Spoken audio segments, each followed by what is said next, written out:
Welcome to today's explainer. If you've ever stared at a massive list of vocabulary words and literally felt your eyes glaze over, well, you are in the exact right place.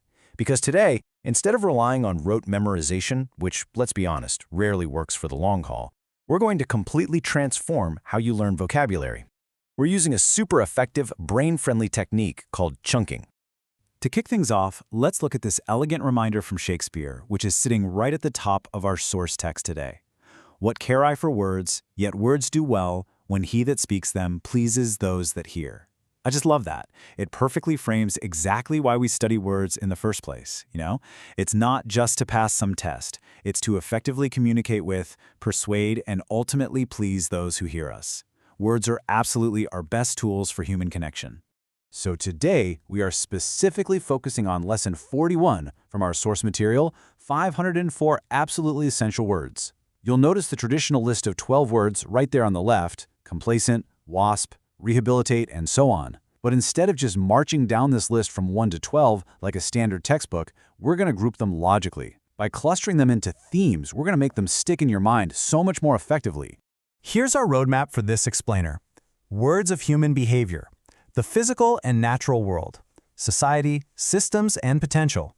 A quick spotlight on the word WASP. And finally, testing your new vocabulary.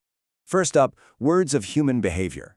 We'll be looking at complacent, preoccupied, and indifference. Now this is really interesting.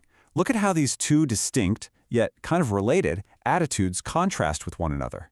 On one side, we've got complacent, which our source defines as being pleased with oneself or self-satisfied. Imagine a politician who is so self-satisfied they totally ignore a massive problem like the pollution menace mentioned in our text. But on the other hand, we have indifference, which is just simple inattention, a total lack of care or concern. So being complacent means you're dangerously satisfied with the status quo, whereas indifference, you literally just don't care at all. Both are pretty detrimental, but for totally different reasons. Rounding out our human behavior chunk is the word preoccupied. The source shows us this means being completely absorbed in thought or engrossed in the work ahead. We've all been there, right? It's that state of being so wrapped up in your own internal monologue or your to-do list that you just aren't fully present in the current moment. Moving to our next section, the physical and natural world, where we'll cover vertical, morgue, upholstery, and wasp. We're kicking off this chunk with vertical. It's a highly practical word describing a straight up and down orientation with reference to the horizon.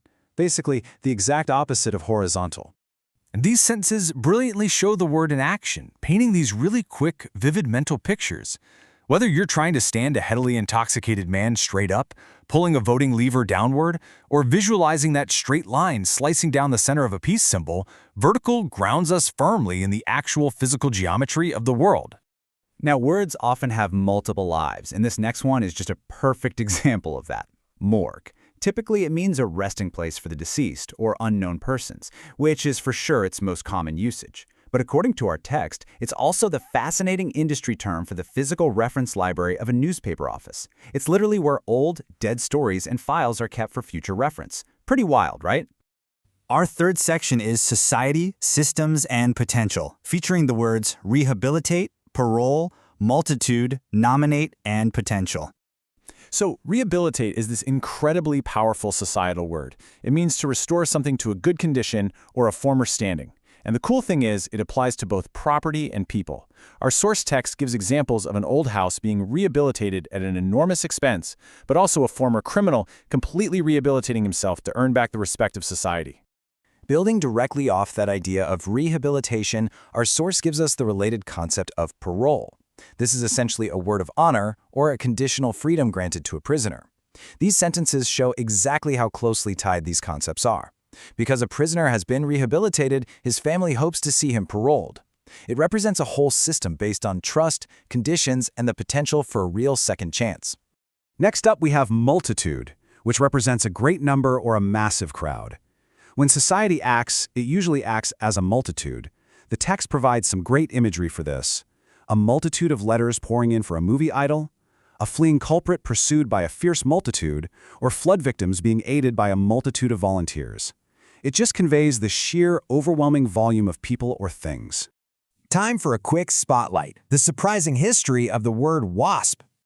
So we all know a wasp is an insect with a slender body and a nasty sting. But how did newspaper writers historically construct this specific word as an acronym?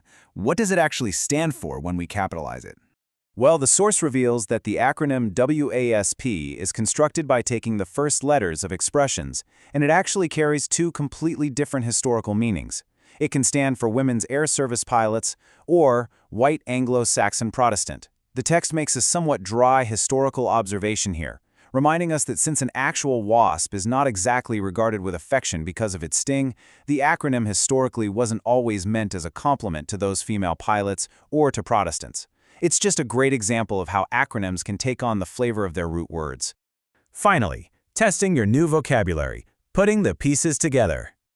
All right, let's put all this into practice. I want you to look at these blank sentences, which are taken directly from the text's exercise section for Lesson 41.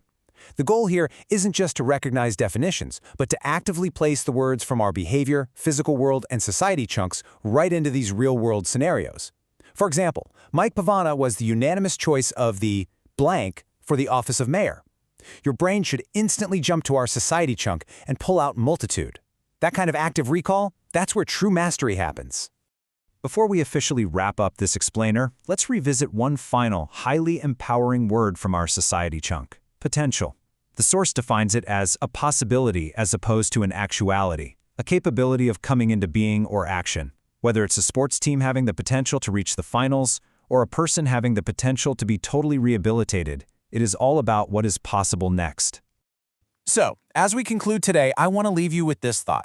You don't just have 12 new definitions floating around in your head, you have 12 brand new tools to express yourself clearly, vividly, and persuasively.